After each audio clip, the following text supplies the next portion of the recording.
I will keep this golden apple always. Mary said. Mary ने बोला मैं तो हमेशा इसे संभाल के रखूंगी एप्पल को.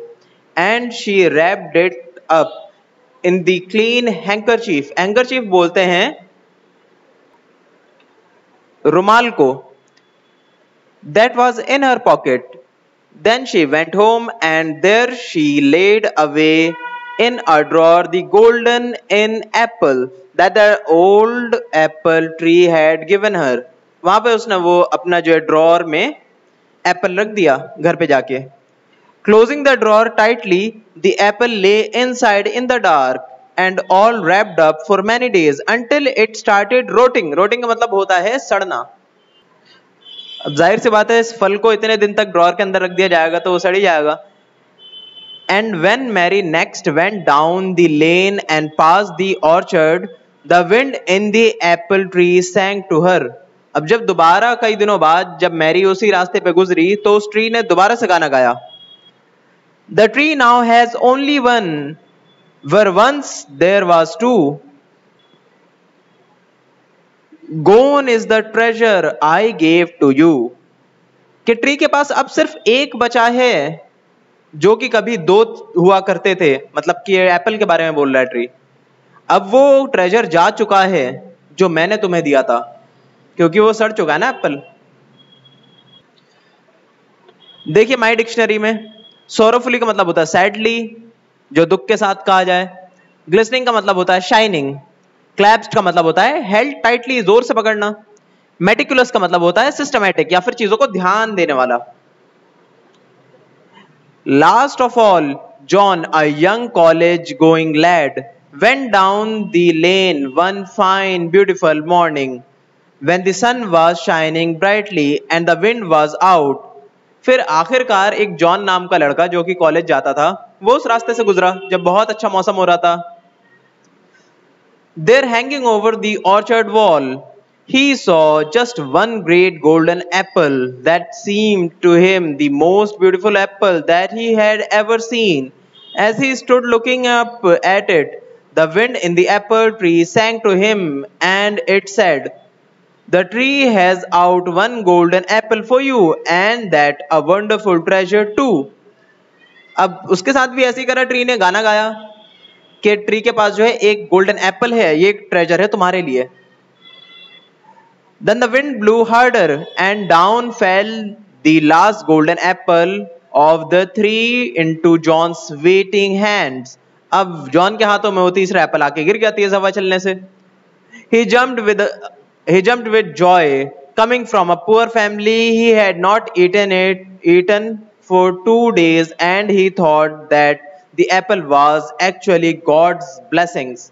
अब जब उसने खाना नहीं खाया था काफी पहले से और वो गरीब घराने से आता था तो उसने देखा कि इतना अच्छा फल खाने का मौका मिल रहा है, ये तो ऊपर वाले का वरदान है. He held it for a long time and looked at it as Henry and Mary had. अब जैसे हेनरी और मैरी ने पहले देखा था एप्पल को वैसे ही उसने भी देखा कि देखो कितना शाइनिंग एप्पल है ये. Thinking how good it would be to eat and how pretty it would be to look at it, he would to save it. Then he decided not to do either of these things. पहले उसने सोचा Henry की तरह उसे खा लेने के बारे में, फिर उसने बाद में सोचा मैरी की तरह उसे सेव कर लेने के बारे में, फिर लास्ट में उसने डिसाइड करा कि ये दोनों ही काम वो नहीं करने वाला. He took his pocket knife out of his pocket and cut the golden apple in half, straight across and exactly in the middle. अब उसने आधा काट दिया एप्पल को अपने नाइफ से. A pleasant surprise waiting John inside the apple. There was a star, and in each point of the star lay a small black seed. With utmost care, John took out all the weeds and climbed over the orchard wall, holding them in his hands. एक बहुत अच्छा surprise, pleasant का मतलब होता है अच्छा. Surprise जो है वेट कर रहा था जॉन का एप्पल के अंदर. क्या था वो? एक स्टार के शेप की चीज थी, उसके अंदर थे कई सारे बीज. ठीक है, स्मॉल ब्लैक सीड्स. वो उस बीज से क्या हो सकता है? पेड़ बन सकता है. ठीक है. विद अटमोस्ट केयर मतलब बहुत ध्यान से. With a great care, utmost का मतलब होता है ग्रेट, मतलब वेरी, बहुत अच्छे से. केयर के साथ जो है जॉन ने वो निकाले सीड्स, और निकालने के बाद क्लाइंब कर दी वो दीवार ऑर्चर्ड की। The earth in the orchard was still soft, for the frost had not yet set in. John quickly made holes in the earth, and in each hole he dropped in an apple seed. अब जो है soft जमीन थी उस orchard की, मतलब उस बागीचे की, अभी तक बर्फ नहीं जमी थी उसके ऊपर, या कहें तो वो जमीन अभी तक सख्त नहीं हुई थी।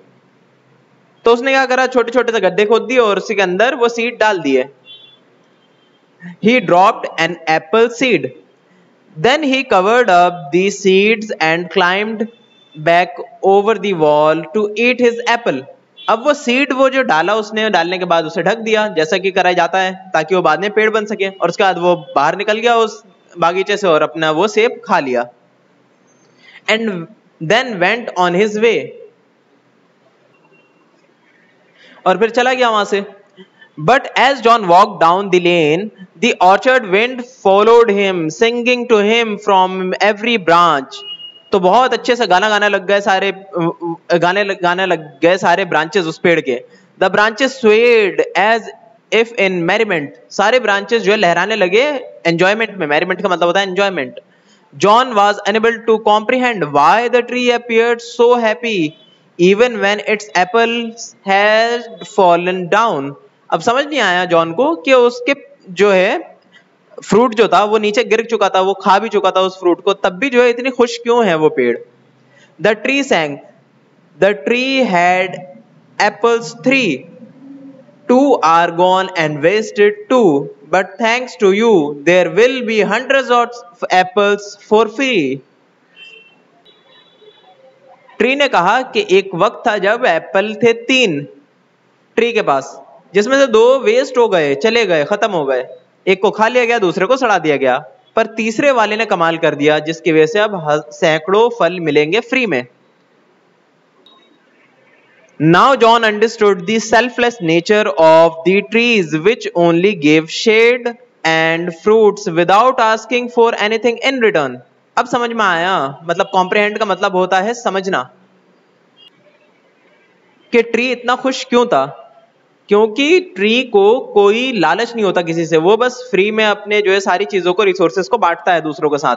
जैसे कि छांव पहुंचाता है लोगों को, जैसे देखिए ये पर्सन है छांव में बैठा है ना, और अपने फ्रूट्स भी देता है लोगों को, साथ में ऑक्सीजन भी देता है, और पता नहीं कितने सारे रिसोर्सेज, खाने की चीजें भी।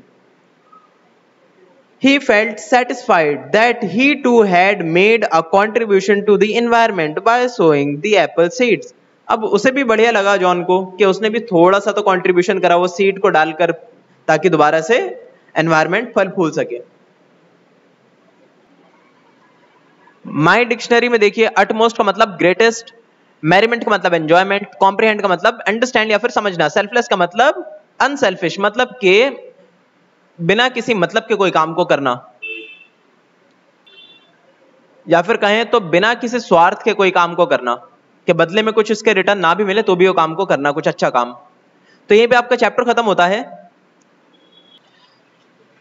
या फिर कहें तो चैप्टर की रीडिंग खत्म होती है। आपका होमवर्क है कि पूरा चैप्टर रीड करें दोबारा से, और इसके सारे वर्ड मीनिंग को याद करके राइट डाउन कर लें अपने नोटबुक में।